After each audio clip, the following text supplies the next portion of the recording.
Pradedame antrąją žadėtą pamokėlę. Pirmoje mes kalbėjome apie emocinę sveikatą ir aš su jums pasidalinau vienu labai paprastu pratimu, kaip jaustis labiau pozityviam, atsipalaidavusiam ir sumažinti neigiamų emocijų gyvenime. Tai buvo paprasti kvėpavimo pratimai, arba kitaip tariant savo kvėpavimo stebėjimas, meditacija, kaip nori taip vadinti.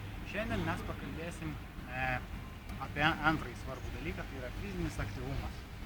Ir čia irgi vėlgi daugeliui tai atrodo kažkokia mistika, visiškai nesuprantami dalykai, nes fizinį aktyvumą daugelis supranta kaip kažkokį labai sunkų juodą darbą, kurį reikia daryti, nežinau, dantis sukandus, ten kažką kilt, stumt, traukt, prakaituot ir tada bus kažkoks rezultatas. Jeigu jūs esate profesionalus sportininkas ir tiesiog tai yra jūsų profesija, tai tada taip. Bet jeigu jūs esate tiesiog eilinis žmogus kaip ir aš, kuris tiesiog nori sveikai, energingai ir puikiai jaustis, tai jums tikrai nereikia eiti šitos keliu.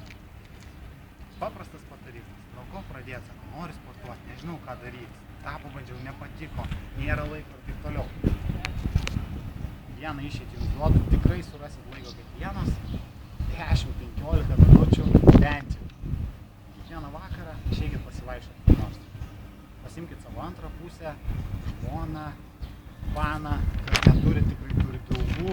Nu ir kas neturit nei panos, nei žmonos, nei draugų, nu chebra, sorry, eikit vienas, bet eikit.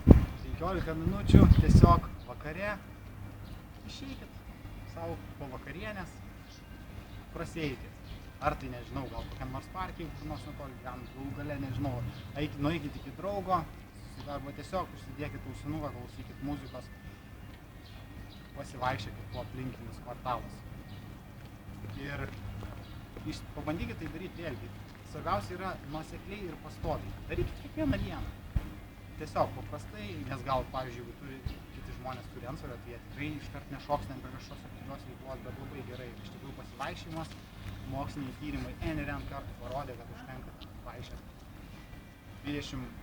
20 pusvalandį, 20 minučių arba pusvalandį kiekvieną dieną pavalgius. Iš tikrųjų tai gerina ir širdies darbą ir suteikia iš viso organizmui iš tikrųjų krūvą kitų privalumų, kurie tikrai yra naudingi ir kuriuos jūs pajusit patys, kai tiesiog pradėsit tą daryti. Tiek už dėmesį, šiam kartui tiek, nepraleiskite trečiosios pamokos, ten bus kalbos apie maistą.